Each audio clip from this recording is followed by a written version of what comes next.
Maintenant, place à un film tout indiqué pour cette fin de mois d'août. À la veille de la rentrée, les enseignants s'arrachent les cheveux pour trouver comment enseigner l'histoire aux jeunes, les intéresser à la politique et aux autres cultures.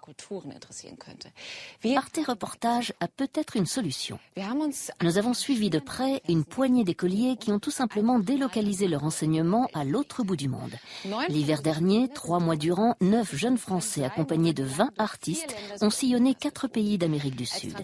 Ils ont voyagé à bord de vieux camions transformés en ateliers de cinéma ou de théâtre ambulant. À chaque étape de leur odyssée, ils ont enseigné aux enfants de leur âge des tours de cirque et permis à certains latinos d'assister à la première séance de cinéma de leur vie. En échange, les Indiens des Andes leur ont montré comment fonctionne la démocratie directe et la lutte contre les multinationales du pétrole. Les apprentis globetrotters ont également pu voir qu'au Pérou, les petits planteurs de café ne mangent pas toujours à leur faim. Leur aventure, ils l'ont filmée et ils la racontent eux-mêmes dans ce reportage. Embarquement immédiat avec les jeunes globetrotters reporters accompagnés par Mylène Saulois d'Icari Productions. Voilà le camion dans lequel j'ai voyagé. Une ancienne ambulance de pompiers aménagée en camion cinéma. On l'a embarqué dans un container à Marseille avec un autre camion de pompiers pour les amis musiciens. Et hop, ils ont pris la mer. Pour un grand voyage vers Carthagène, en Colombie. Un mois plus tard, le camion n'était toujours pas arrivé à Carthagène, à cause d'une tempête. Et moi, j'y ai débarqué, mais d'un avion. Carthagène, c'est vraiment une magnifique ville coloniale. Pour moi, la surprise, c'est que la population est majoritairement noire, descendante d'esclaves. Et ici, on prépare Noël sous le soleil des Caraïbes. On a attendu nos camions dans cet hôtel et on s'est engagé à travailler pour l'école, après les vacances de Noël. On s'est retrouvés à une vingtaine, entre petits écrans, pour notre projet de caravane culturelle à la rencontre de populations qui vivent dans un autre monde. En attendant, on a préparé un atelier qu'on proposera dans les villages. C'est Martine qui nous entraîne. La caravane, c'est une aventure humaine et culturelle, aussi artistique, de rencontre avec des populations sur 4 pays d'Amérique latine. Et je crois que ça va être une grande leçon de vie pour tout le monde, à la fois une leçon de vie en collectivité et puis une vraie réflexion sur soi.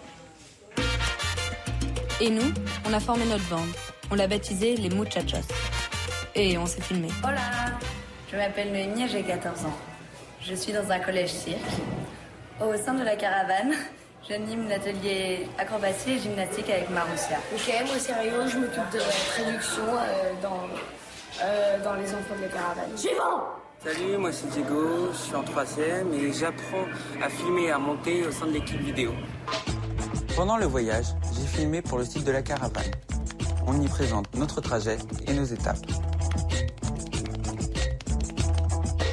Et nos 4 camions, cinéma, musique, théâtre et radio. Et nous, on a cette roulade virtuelle pour partager nos expériences. Ça va être notre logo sur nos images. Le seul camion qui est arrivé, c'est le nôtre. Notre gros camion théâtre. Il était dans la soute d'un bananier. C'est d'ailleurs lui qui a emmené les enfants et les bagages vers la première étape. Et les autres sont partis en bus.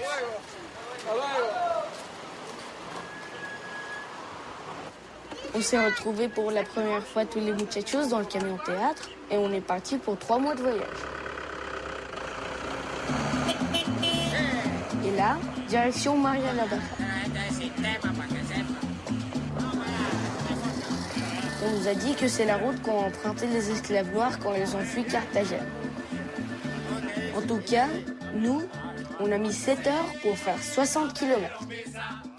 On est arrivé la nuit à Maria la Baja. Alors, on ne distinguait encore rien de la ville. Sauf qu'au lieu de sapins, ils ont surtout des palmiers de Noël.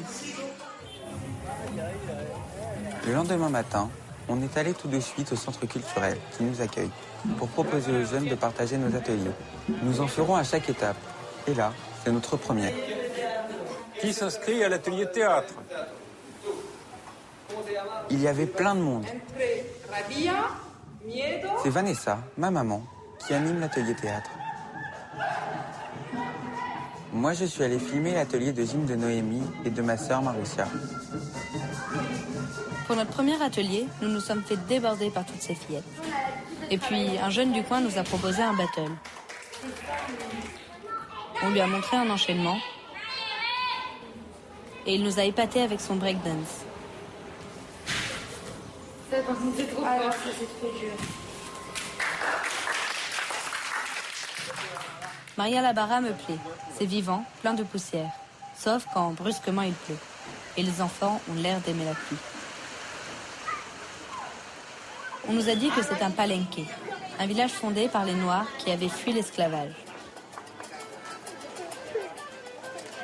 Nous, on a fait une petite parade dans la ville pour inviter les gens à nos ateliers.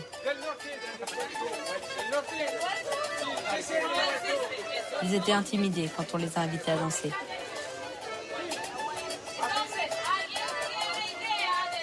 Et Diego nous a filmés.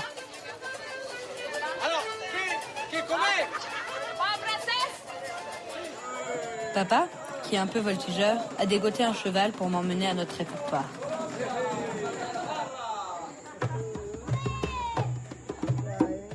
Le soir, on a eu une réunion avec Pabla, une grande chanteuse de bullerengue qu'on a connue au centre culturel.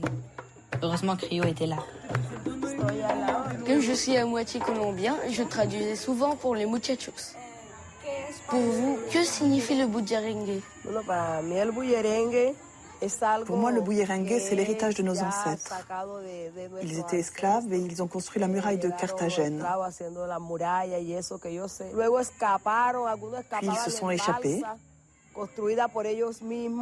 Certains sur des radeaux construits avec des troncs d'arbres amarrés.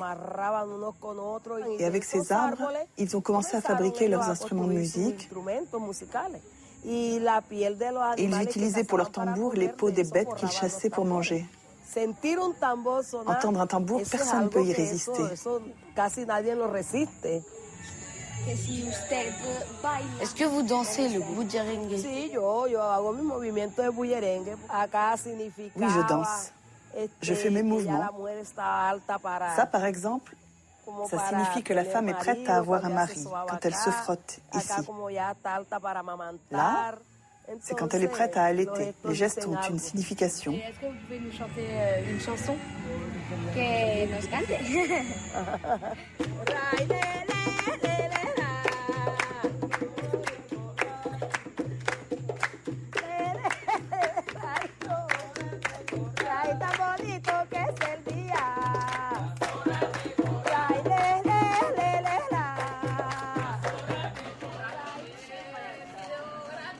Avec Pabla, on a compris que le bullerengue transmet l'histoire de l'esclavage grâce aux femmes.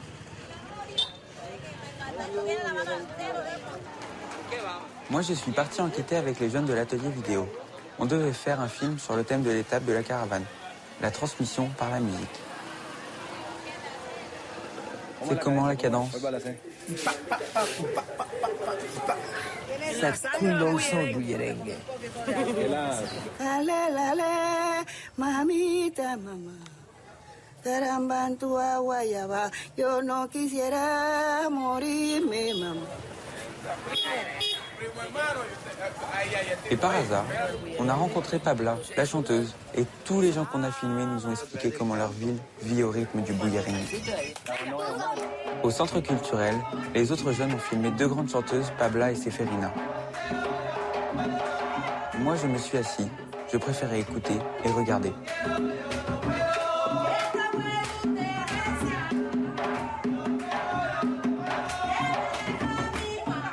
Le bullerengue, c'est une bonne manière d'apprendre l'histoire.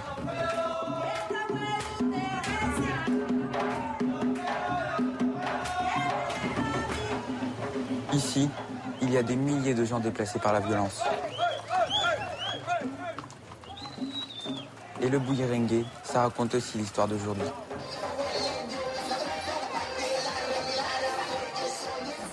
Mais les muchachos ne parlent toujours pas espagnol, sauf un.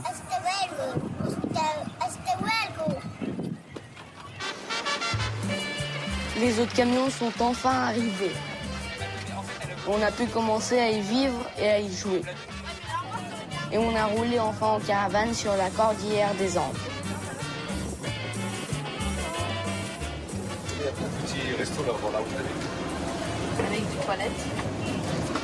Avec des toilettes first class. Dans le camion ciné, il y avait le montage des films jour et nuit. Et on dormait souvent sur des parkings.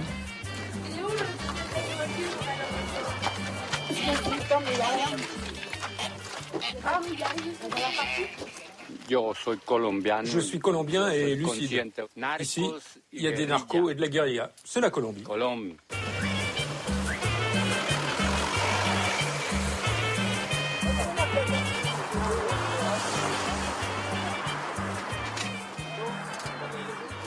Ce moment, on était prêts à partir. Au bout d'une journée d'attente, on se plante dans le fossé. Franchement. Et après 5 jours de route, on s'est retrouvés au milieu d'une piste où il y avait 30 éboulements. Nous, on était en tête avec nos 10 radios. Et on est arrivé à Coconuco, un territoire indien. Ça va, papy? On voulait réfléchir à la santé indienne, mais voilà, à la veille du Nouvel An, c'était plutôt ambiance carnaval.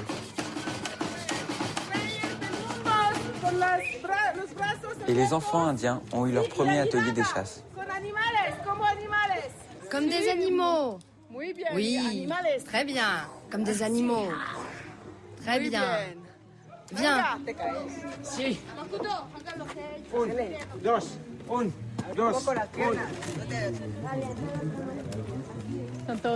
Ce sont les enfants du quartier, les enfants de la lutte. Tout ce que vous voyez alentour, c'est notre territoire indien. Cette cascade s'appelle la Calaguala. Toutes ces terres, nous les avons récupérées nous-mêmes. On n'avait pas de terre pour semer nos plantes. Avant, ces terres étaient à nos ancêtres, à nos grands-parents. On a dû récupérer ces terres pour avoir des animaux, des vaches, des champs de patates. Avoir une alimentation à nous et la souveraineté. On se réunit une grande quantité d'Indiens, on fait des assemblées et de là on décide la récupération des terres et depuis ça continue. On a été invité à un événement crucial de la communauté indienne, auquel très peu d'étrangers peuvent assister. C'est le gouverneur qui nous avait proposé de participer à la partie culturelle. Et on a dansé avec les enfants indiens de notre atelier des chasses. Et nous, les muchachos, nous avons invité les Indiens rebelles à danser des danses traditionnelles d'Europe avec nous. De gros applaudissements pour nos amis français. C'était le jour de la passation de pouvoir entre les autorités indiennes de l'année dernière et les nouvelles élues.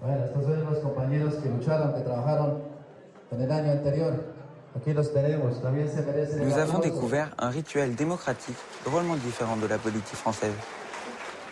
D'abord, les femmes sont très présentes au pouvoir. Aujourd'hui, nous finissons un an de travail. Je remets le bâton à mon compagnon,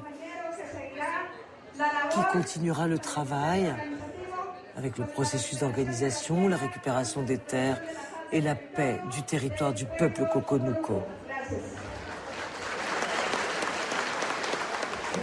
Merci.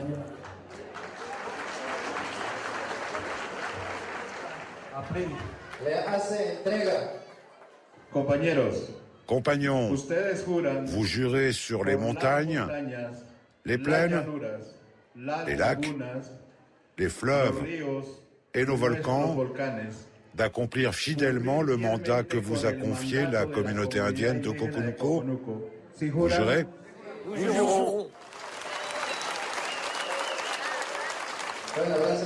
Contrairement à la France, avec ses partis politiques, ici, il n'y a pas de lutte pour le pouvoir. Mais les élus et ceux qui ne le sont pas œuvrent tous ensemble pour le bien de la communauté.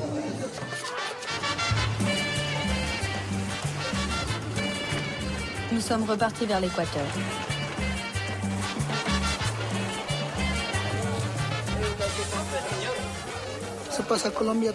C'est un passage qu'ils utilisent beaucoup pour le narcotrafic de la Colombie vers l'Équateur. On contrôle pour qu'il y en ait moins. Fièvre jaune. Je l'ai fait en 2012.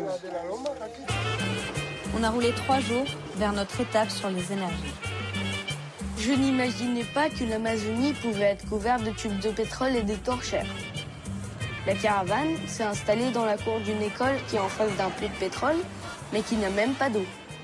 L'étape a été choisie parce que des paysans et des Indiens ont gagné un procès contre une multinationale pétrolière, la Texaco, qui a pollué la région pendant 20 ans.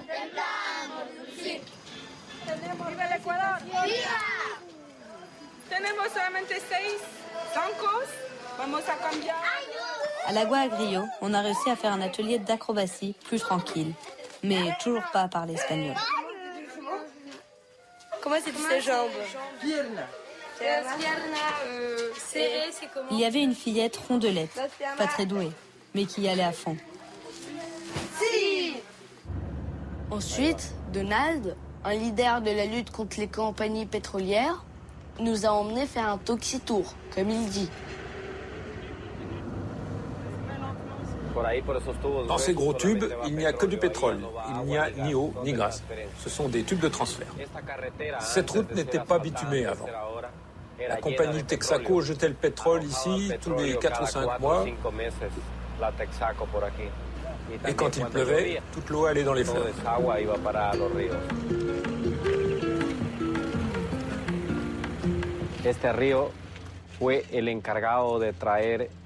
Ce fleuve a transporté toute l'eau de forage du champ de pétrole de Lago Agrio, des milliers de millions de gallons d'eau toxique. Ce fleuve était tout noir, plein de pétrole. Et nous pensons que c'est pour ça que le fleuve n'a plus de poissons aujourd'hui. Et c'est une des causes que maintenant il n'y ait plus de poissons dans cette rivière.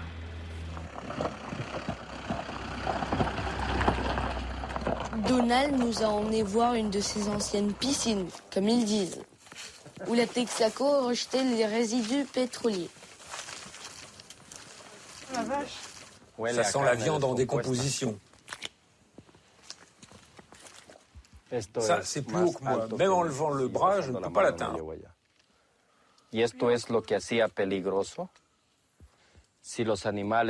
C'était dangereux pour les animaux sauvages et domestiques qui pouvaient tomber dans ces piscines. N'attrape pas mes mains, ne touche pas mes gants. Ça me fait trop peur, je remonte. Tu me passes les gants. En fait, tout le sol, c'est du vieux pétrole.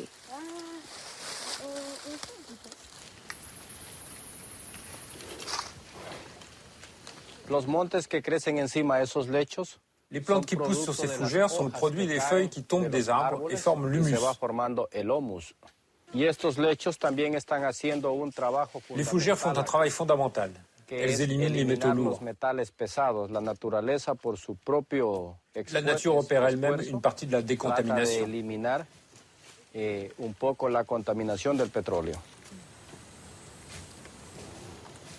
Donald nous a dit qu'il fallait jeter les gants en plastique dans le pétrole.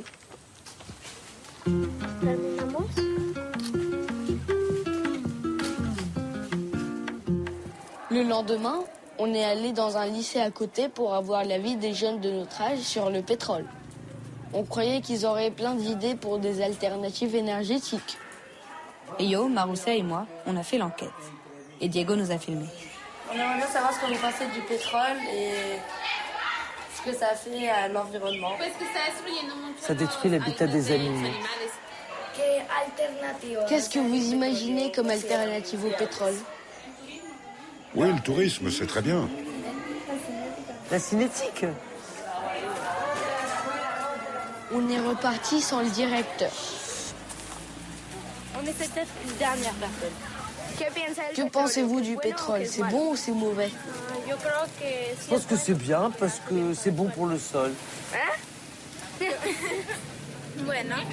C'est bon. Qu'est-ce qui pourrait remplacer le pétrole? Il n'a pas l'air hyper motivé, celui-là. Je sais pas. Je comprends pas la question. On est rentré un peu dépité. Heureusement, les enfants de notre petite école nous attendaient pour nous dire adieu.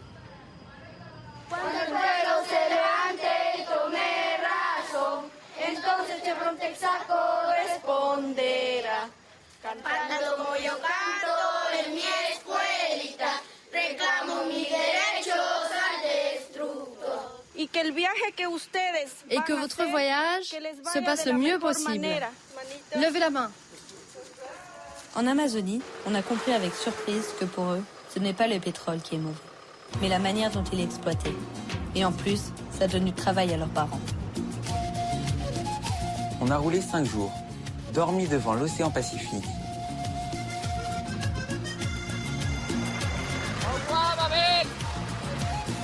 Escaladé en s'essoufflant des sommets à 4800 mètres pour rejoindre la Florida au Pérou, où se trouve une coopérative de centaines de petits producteurs de café.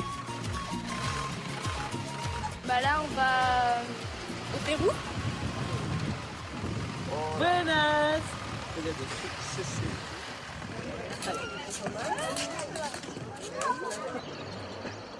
À la Florida, on n'a même pas eu besoin de convoquer les gens.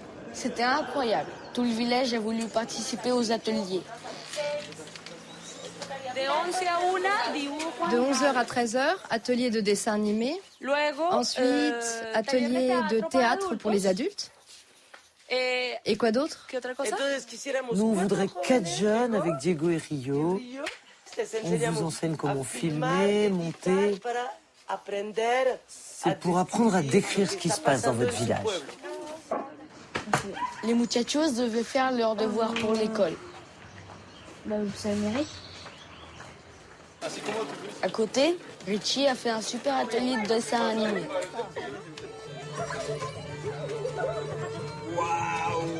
Et Didier son atelier de danse européenne.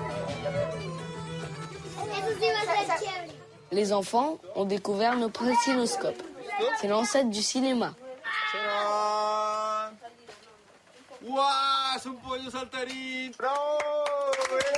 Avec un gros succès, comme toujours.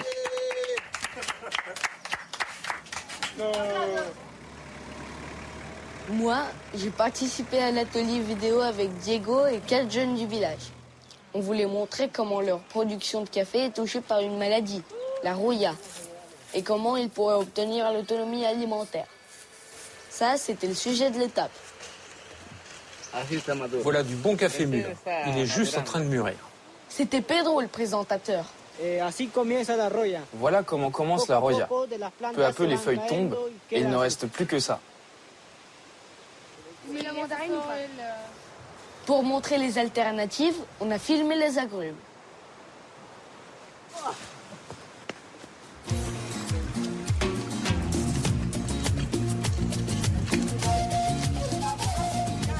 Próspero.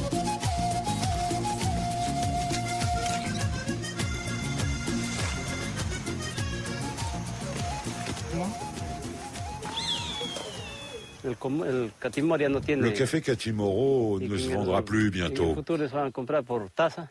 Les gens veulent acheter une meilleure qualité, pas la quantité, c'est ça le problème. Et nous, on fera d'autres produits et puis de l'élevage d'animaux. Ça pourrait être l'alternative, ça.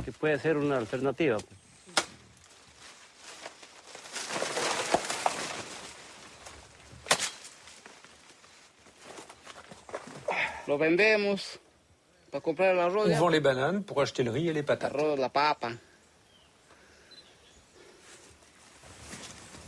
Allez, je les emporte à la maison.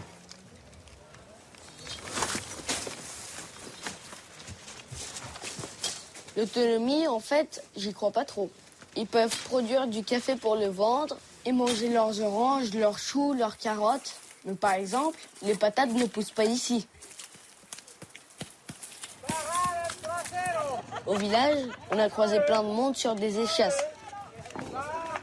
Nous, on est allé direct pour faire le montage de notre film.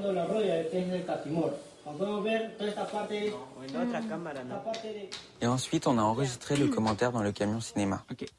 Nous sommes à la Florida, un village producteur de café, et nous voudrions présenter quelques alternatives. Déjà, on a proposé à la coopérative une alternative pour le bassin où on lave le café.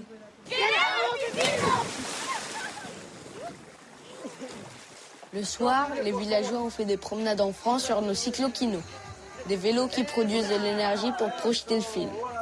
quand on pédale bien. Et Laurie, ma mère, a enregistré pour son programme de radio.